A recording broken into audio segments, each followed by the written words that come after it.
Hello, my name is Wenping. Welcome back to my Hack the Box Starting Point step-by-step walkthrough for beginners series. In this video, we will be walking through the Tier 0 machine called Dancing. As always, this walkthrough is focused on learning and understanding, not just getting the flag. Without further ado, let's get started. Firstly, make sure that you are connected to the Hack the Box VPN. If you have not set up your VPN yet, check out my essential setup guide in the description below. Once you are connected, spawn the target machine and you will receive the IP address assigned to it. There you go, 10.129.1.12 is the IP address assigned to the target machine. To verify this information, we can use the ping command. If you see replies like this, you are in the right place. Otherwise, you might need to double check your VPN connection. Before we proceed further, let's work on the task together.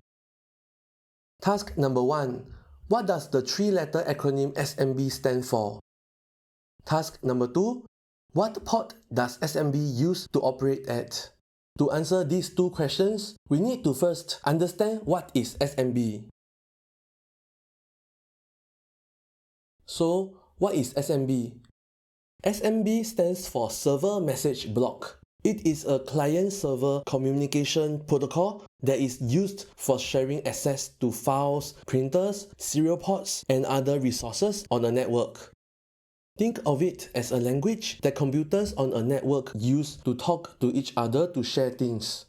Now, the important part that often comes up in penetration testing will be the ports. SMB traditionally uses two different ports. First is port 139. This port is used for SMB running on top of NetBIOS, which is a legacy method used by older systems to transport SMB data.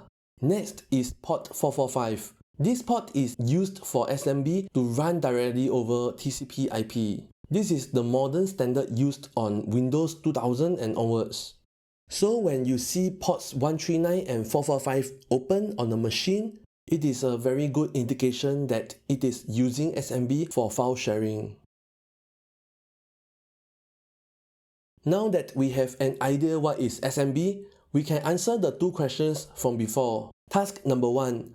The answer is Server Message Block. Task number 2. The answer is 445.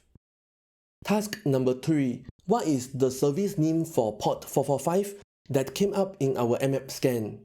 Well, to answer this question, we need to run our Nmap scan. Since the task asks for the service name running on port 445, we will conduct a port scan on port 445 only. And to do that, we can have this -p flag, which tells Nmap to only scan specific port numbers. So in this case, Nmap will only scan port 445. This -ssv flag is a combination of two flags. The -ss flag, which tells Nmap to run a sync scan, and the -sv flag, which tells Nmap to detect the version of the service that is running. This -pn flag tells Nmap to skip the host discovery phase and just assume that the target IP address is up and running. Lastly, this T4 flag is one of the timing templates for Nmap. They have T0 to T5, with T0 being the slowest and T5 being the fastest. By default, Nmap will run at T3, but since I want it to run slightly faster, I use the T4 flag to indicate my desired speed to Nmap. As shown in the output, the TCP port 445 is open and the service name is Microsoft-DS. Microsoft-DS stands for Microsoft Directory Services. It is basically used for sharing resources using SMB. After completing the Nmap scan, let's work on the task again. Task number 3. The answer is Microsoft-DS. Task number 4. What is the flag or switch that we can use with the SMB utility to list the available shares on Dancing? To answer this question, we need to know what is SMB client. Think of SMB client as a FTP client, but specifically designed for Windows and Samba shares.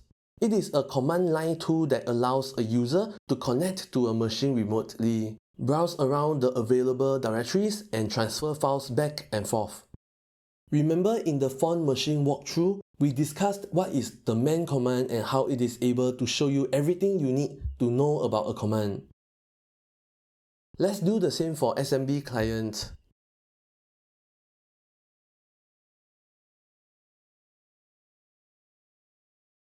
As shown over here, the -L flag stands for list. It is an option that allows you to look at what services are available on a server. Now that we learned about SMB client, let us put it into action and do some SMB service enumeration. To do that, we can run SMB client -L and then put the IP address of the Dancing machine. When prompted for a password, just press the Enter key to attempt logging without a password. As shown, the connection has failed due to no workgroup available. This is because we did not specify any share's name. However, along with the error message, it also tells us what are all the available shares on this machine, so we can try them out one by one. A little crash course on these shares.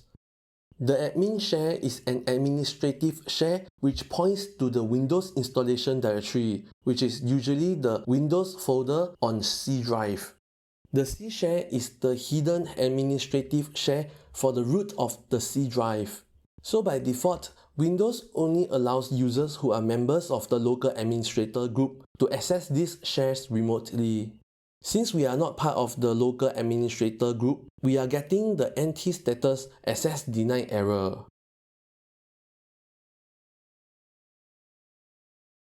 As for the IPC share, it seems like we can successfully connect to it.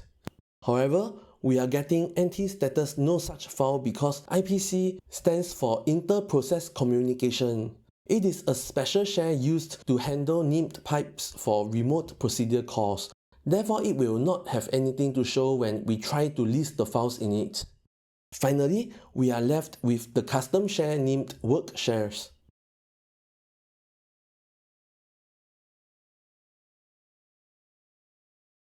This share seems to have been intentionally misconfigured to allow unauthenticated access.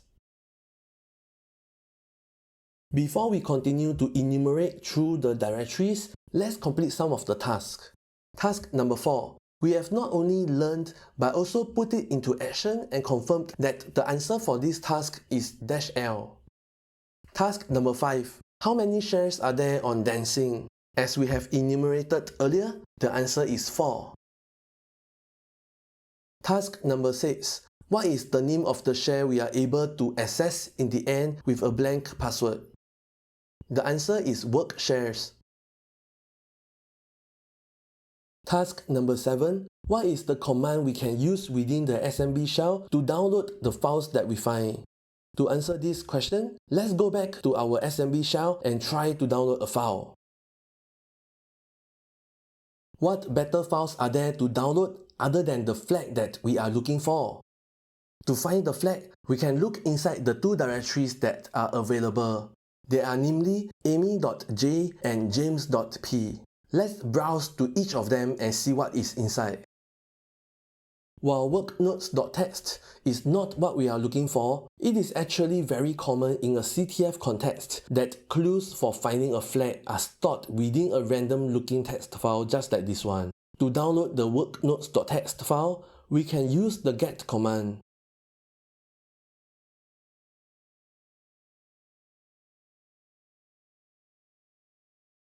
Alright, looks like we found the flag that we are looking for. To download it, use the get command again. Exit the server and use cat to browse the files that we have downloaded. Well, looks like this file really contains some work notes. There you go, this is the flag for completing the dancing machine. Now that we have downloaded the flag, we can complete our final task. Task number 7. As we have put it into action just now, the answer is get. Submit the root flag and boom! Congrats for solving this machine! And that brings us to the end of the dancing walkthrough. I hope the concepts that were discussed today are useful to you. Want to keep the momentum going? Check out the rest of the starting point videos in the playlist. You can find the link in the description below. Don't forget to hit like and subscribe for more beginner-friendly ethical hacking tutorials coming your way. If you encounter any issues along the way or want to share anything with others, please feel free to leave a comment. Have fun and keep hacking!